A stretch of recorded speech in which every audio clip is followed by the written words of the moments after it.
Operation Midnight Hammer, the U.S. airstrikes on Iran. They say it took all of 25 minutes for U.S. B-2 bombers to drop 14 bunker buster bombs on Iranian nuclear targets. For 40 years, Iran has been saying death to America, death to Israel.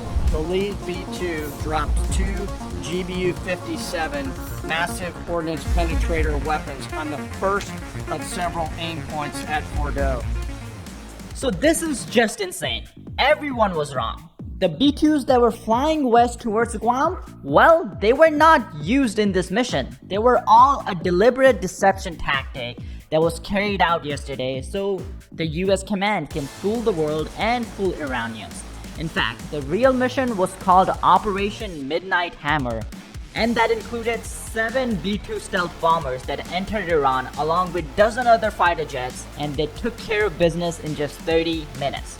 The Department of Defense just held a press conference this morning, I think just hours before I'm recording this, and here we have more details about this operation from Joint Chief of Staff General Dane Kane. So be sure to hit the like and subscribe down below to help out the video, and let's listen.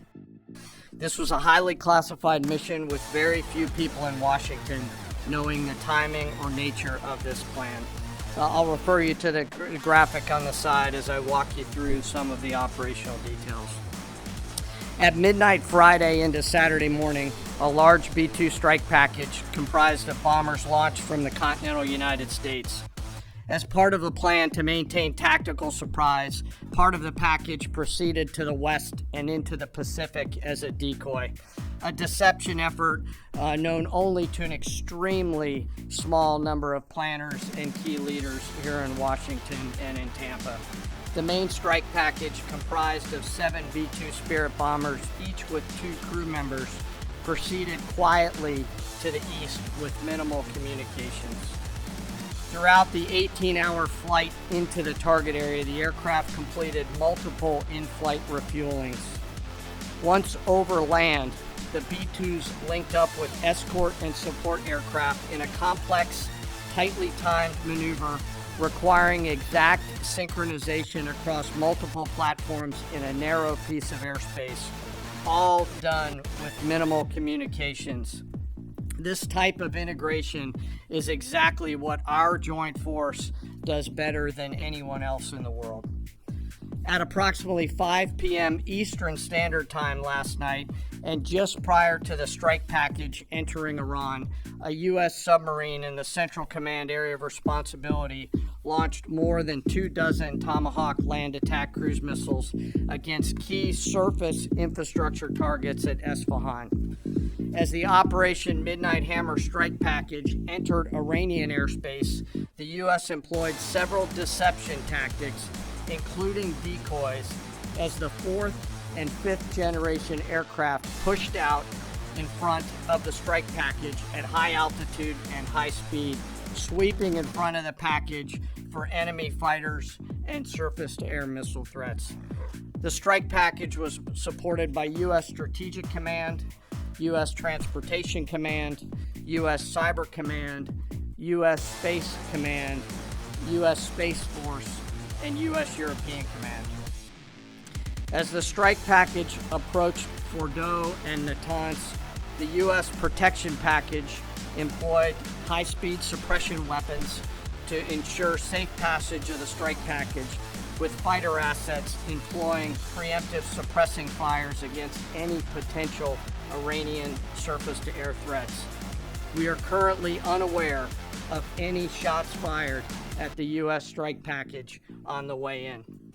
At approximately 6:40 p.m. Eastern Standard Time, 2:10 a.m. Iran time, the lead B-2 dropped 2 GBU-57 massive ordnance penetrator weapons on the first of several aim points at Fordow.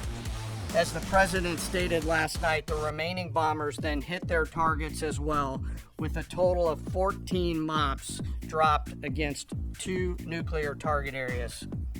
All 3 Iranian nuclear infrastructure targets were struck between 6:40 p.m. and 7:05 p.m. Eastern Time. Again, that's about 2:10 in the morning local time in Iran, with the Tomahawk missiles being the last to strike at Esfahan to ensure we retain the element of surprise throughout the operation. Following weapons release, the Midnight Hammer strike package exited Iranian airspace and the package began its return home. We are unaware of any shots fired at the package on the way out. Iran's fighters did not fly, and it appears that Iran's surface-to-air missile systems did not see us. Throughout the mission, we retained the element of surprise.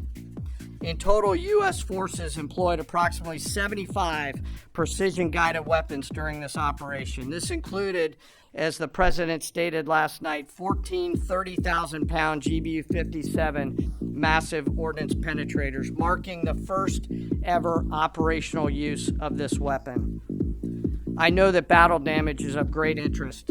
Final battle damage will take some time, but initial battle damage assessments indicate that all three sites sustained extremely severe damage and destruction. More than 125 U.S. aircraft participated in this mission, including B-2 stealth bombers, multiple flights of 4th and 5th generation fighters, dozens and dozens of air refueling tankers, a guided missile submarine, and a full array of intelligence, surveillance, and reconnaissance aircraft, as well as hundreds of maintenance and operational professionals. As the Secretary said, this was the largest B-2 operational strike in U.S. history and the second longest B-2 mission ever flown, exceeded only by those in the days following 9/11. Now, a couple of things I want to point out that I noticed. First of all, while this mission was ongoing, President Trump did leave Washington, D.C. That could be a dissension campaign too. Iranians and many people, including me in the media, believe that Trump is not going to carry out such an important mission while he's on the road. Well, guess what? While everyone was believing that, the mission was actually ongoing.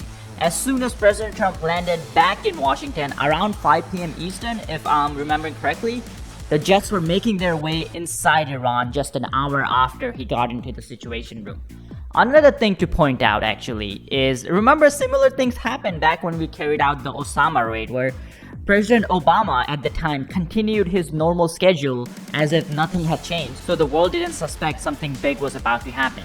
Now another part was, so far every time a B-2 mission has been carried out, especially in the Middle East, we use the Western route, because the Western route has a couple of advantages. First of all, we don't have to tell anyone that we're breaching their airspace. Now we know that the B-2s are likely not going to be detected by most radars and air defenses. It's still safer to take the Western route because we don't piss off our European allies, or we don't have to share that information with the European allies.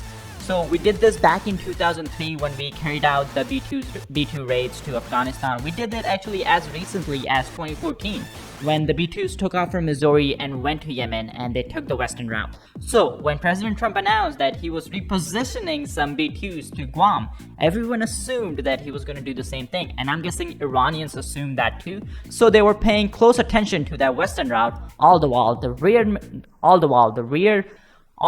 real strike package was traveling east through the Europe, through the Arabian Sea, through the Mediterranean Sea, and it was going into Iran while no one was paying any attention, while no one was actually paying attention. Well, moving on, here we have satellite images of the strike.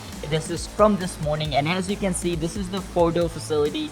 You can tell some damage, you can't tell as much. This is where we have to remember we did use bunker busters, so a lot of the damage was underground. If you guys can see where my cursor is, you see these 3 holes right here? Well, that's probably where 3 of the bunker busters went in. If we zoom in a little more, we can actually see 2 sets of 3 holes. 3 right here and 3 right here. In fact, if we go to the next tweet, we'll see even better. Here's Chuck Farr, channel's favorite. He's pointing this out. 3 bunker busters here at the top of the image and 3 bunker busters here at the bottom of the image. This was just the Fordo facility. In fact, we know that we used roughly 12 MOP, 12 bunker busters, so I'm guessing 6 were used here and 6 were used at the Natanz facility, and then the Esfahan facility was targeted using cruise missiles from a submarine that was in the Arabian Sea. Now, moving on, there was also a Q&A, a press conference after this presentation that General Kane did, and this is what he was asked. Do you believe that some nuclear abilities in Iran remains? And this was his answer. Let's listen in. So, is regime change off the table, Mr. Secretary? And to the chairman, you said the battle damage assessment is still ongoing, but do you believe that some nuclear capability in Iran remains? This mission was not and has not been about regime change. The president authorized a precision operation to neutralize the threats to our national interests posed by the Iranian nuclear program and the collective self-defense of our troops and our ally Israel. Thanks for your question. I think BDA is still pending, and it would be way too early for me to comment on what may or may not still be there. But thanks for the question. Well, according to Prime Minister of Israel, Netanyahu, that Iran's nuclear sites have been destroyed. Now, a couple of things to keep in mind. Israelis do have a lot more ground agents in Iran than the United States. So maybe they know something that we don't know. I think the US military command is heavily relying on satellite data and probably some intelligence from the Israeli. So maybe we want to believe Prime Minister Netanyahu that Iran's nuclear sites have been destroyed. Now, this is where I do want to point to the other side of coverage. Many pro-Iranian accounts and even Iranian officials are saying that they had moved out a lot of enriched uranium away from this site even before this war started because they were expecting something like this. I don't know how true that is. People in Middle East, especially the nations that are not too friendly with the United States, they have a habit of not giving credit where credit is due, I guess. They always make up some excuse as to say why the US strikes were not successful. We saw this in Yemen and we're seeing this in Iran. Now, moving on with the Q&A at the press conference this morning, we also had some questions that were asked to the Secretary of Defense, Pete Hegseth, and here are his answers. Let's listen in. There. Thank you, Mr. Secretary. Concerning the justification for these strikes, in March, the Office of the Director of National Intelligence released their threat assessment, concluding, quote, Iran is not building a nuclear weapon, and Khamenei has not authorized the nuclear programs he suspended in 2003, unquote. So what new intelligence does the U.S. have since then that the Iranians have changed their position on nuclear weapons? And does this new intelligence come from U.S. sources and methods, or are we getting this information from other countries? Well, I would just simply say that the president's made it very clear. He's looked at all of this, all of the intelligence, all of the information, and come to the conclusion that the Iranian nuclear program is a threat, and was willing to take this precision operation to neutralize that threat in order to advance American national interests and reduce the Iranian nuclear program, and obviously collective self-defense of ourselves and our allies. So he looked at all of it, understood the nature of the threat, and took bold action I think the American people would expect in a commander-in-chief. That's all we've got. Thank you very much. Appreciate it. Mr. Chairman. Now, President Trump also addressed the nation last night after the strikes, and this is what he said. With all of that being said, this cannot continue. There will be either peace or there will be tragedy for Iran far greater than we have witnessed over the last 8 days. Remember, there are many targets left. Tonight's was the most difficult of them all, by far, and perhaps the most lethal. But if peace does not come quickly, we will go after those other targets with precision, speed, and skill. Most of them can be taken out in a matter of minutes. There's no military in the world that could have done what we did tonight, not even close. There has never been a military that could do what took place just a little while ago. Tomorrow. Now, as you guys heard in the presentation from General Kane, the strikes took place 2 a.m. Iranian time, so we don't have a lot of good footage. This is where important thing to point out. Almost every footage you see online is fake. They are using either old footage or they're using footage from Ukraine, and they're claiming it as, oh, this is the footage of the strike that the US just carried out. Unfortunately, we still don't have any footage of the B-2 strikes. We don't have the footage from the Fordo nuclear facility or from the Natanz nuclear facility as of now. confirmed footage, okay? But we do have footage from the Esfahan nuclear site where we used the cruise missiles from the submarine, and this footage has been confirmed by respected media personalities who usually do this kind of stuff. They try to make sure the footage is real, not fake, and they try to make sure footage is recent, not old. So this is the only footage where I can find that has been geo-confirmed by respected open source intelligence community. So let's watch this.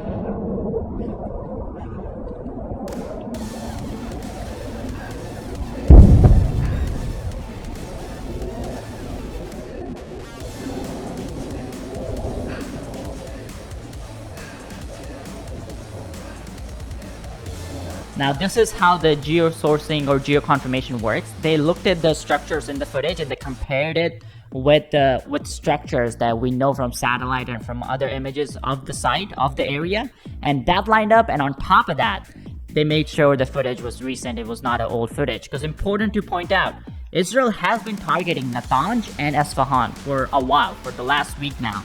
We have seen the pictures of the damages from the footage Israel releases, from footage Iranian officials and Iranian citizens release, and we also see the damage from the satellite. But this is a new footage, so it's likely, very, very likely, actually it's been confirmed, what am I saying? It's confirmed that this footage is from the US strike last night, but this was from the submarine that was in the Arabian Sea and it fired cruise missiles, Tomahawk cruise missiles. It's not from the B-2 strike. Moving on, Iran had a lot of warnings for a lot of people, including the United States, but it also had warning for the Gulf countries, especially the countries that were holding US bases. And the warning was simple. If US jets take off from those bases and they help strike Iran, Iran will attack back these countries. Iran will consider itself at war with all these countries. More specifically, Iran was talking to Saudi Arabia, Qatar, Kuwait, where we have some of our biggest bases.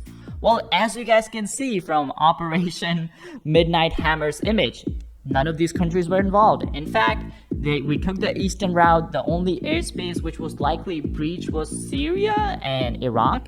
But then again, no one's respecting Syria and Iraq's airspace, just to be honest. But the new Syrian government had said Israel has full freedom to use their airspace to strike Iran. They're not fans of Iran because Iran spent $100 billion supporting Assad so Assad can drop chemical bombs on Syrian citizens. So the new government is not a fan of Iran and the Ayatollahs. So they do not mind other countries using their airspace to attack Iran. But based on these, no Gulf countries were used. They weren't involved in the strike in any way. But that doesn't mean they're not happy. Saudi Arabia, the crown prince, considers Iran and Ayatollah the new Hitler. So this is how he is reacting after the strikes right now.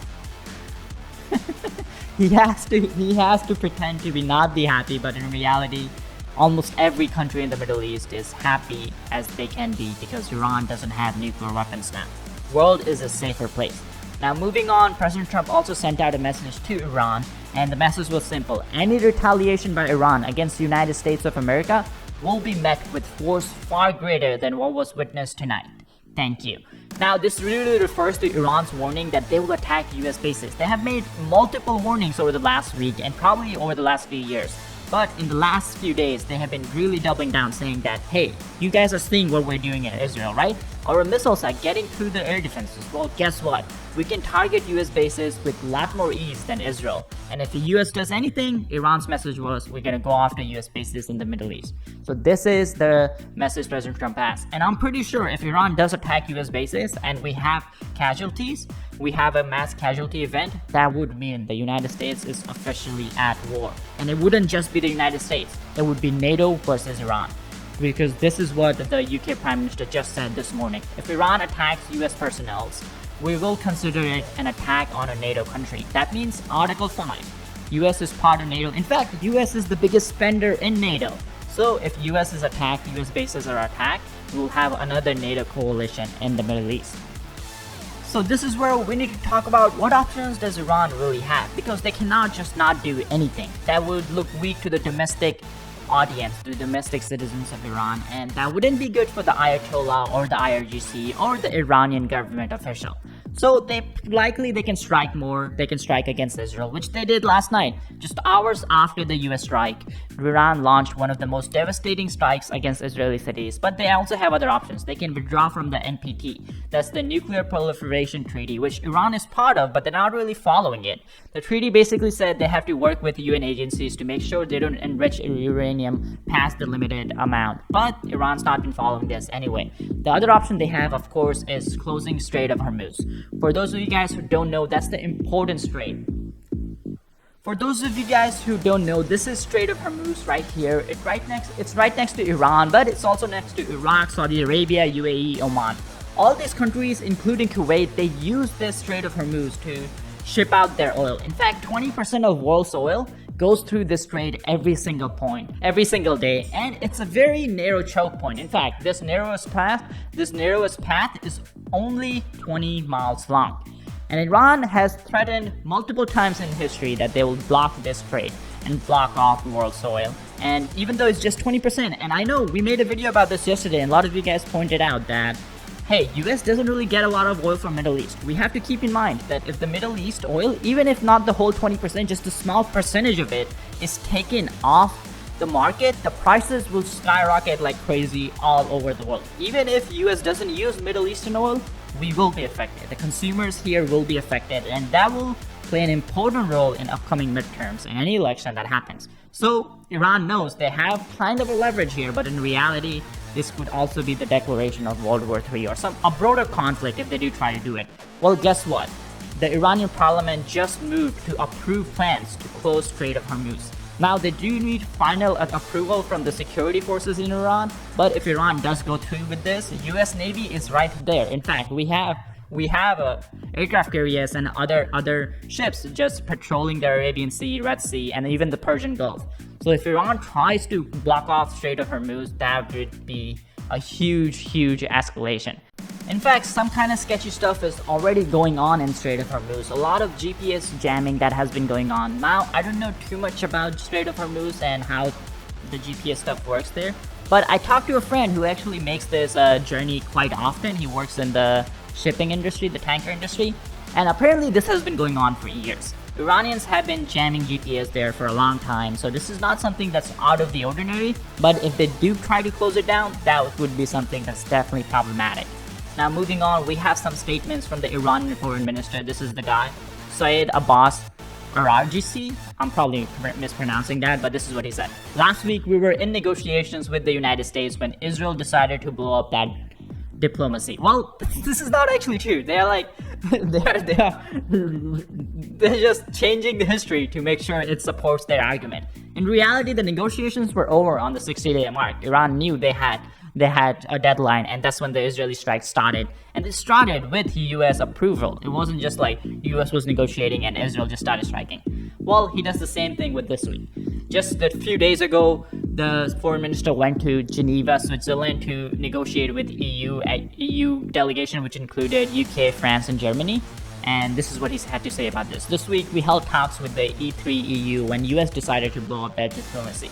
What conclusion would we draw? When in reality, the negotiations were over, and they were over because of Iran. Iran said very publicly that, hey, we're not going to negotiate until Israel stops striking. And the negotiation was over. Both sides made statements. Iran said, hey, nothing was achieved in the negotiations. EU said, hey, nothing was achieved in the negotiation. Iran is not budging on the uranium enrichment issue. Iran says they want to keep uranium enrichment. The West does not want them to keep it. Well, guess what? The negotiations were over and there was no progress. That's why the strikes were carried out. In fact, we have seen reports that the strike was supposed to happen on Tuesday morning last week, but it didn't because we were giving negotiation a chance. They were supposed to happen on the 17th. The plans were in place. So, US gave negotiations as much of a chance it could, but they realized that Iran was not willing to budge. So, we went ahead with the strikes.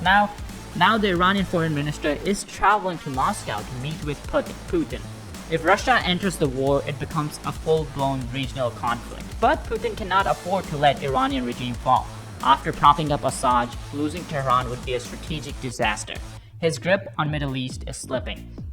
And this is where I want to show an important, or I guess shocking message that the Russian Security Council had just put out this morning. He's also the former president.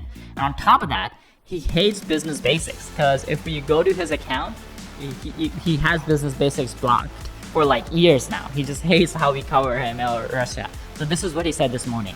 Medvedev, his name is Dmitry Medvedev. A number of countries are ready to directly supply Iran with their nuclear weapons.